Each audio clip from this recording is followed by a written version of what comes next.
First I'm looking at that and I'm like, wow, that water is really freaking moving.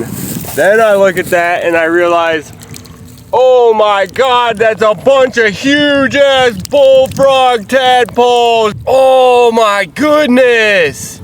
I need to know what's happening right now so I can help these guys. This is crazy. Because there's some dead ones, I think. Really debating whether to bring one of these back for the aquarium or not. Look at that little dude. Insane. You can totally tell where he's gonna lose that tail too. Yeah, it's translucent.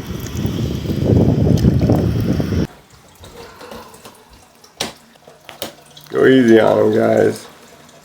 What is that? I don't know.